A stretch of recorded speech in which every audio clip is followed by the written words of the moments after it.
The year was 1962.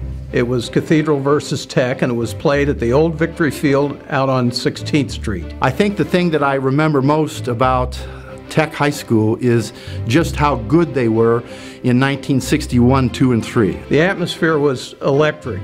Everybody was charged up as far as they could be charged up. And I remember as a 10-year-old thinking, boy, it's kind of strange, first of all, that we're not playing over at CYO Field. And then I thought, wow, it's really strange. We're actually playing in a baseball diamond because Cathedral was playing at Victory Field. Half the field was the infield of the Indianapolis Indians playing field. And it was hard as a rock. As you may know, infields are clay. And so it was like playing on concrete. The game started getting more intense as the clock wound down in the fourth quarter.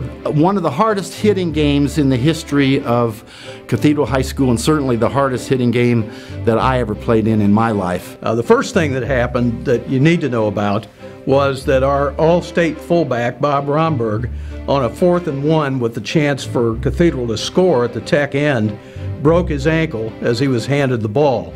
And he was down by Tech on the 2-yard line. So now the game is halted while the ambulance comes and takes Bob off.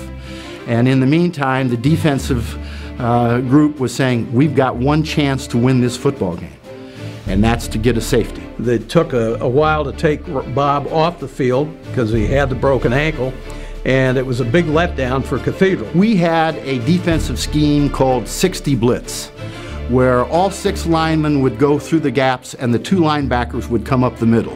But on the very next play, Tech had the ball and handed off to their halfback, who went to his right side, our left side, and Dan Quigley and Dan Hasbrook both stormed through the Tech line. And Quigley and Hasbrook looked like they were shot out of a cannon. And dropped the running back in the end zone for a safety. And that was the only score in the game. The guy never had a chance.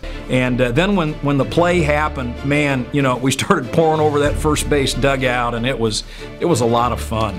For making what turned out to be maybe the greatest play in the history of Cathedral Irish football.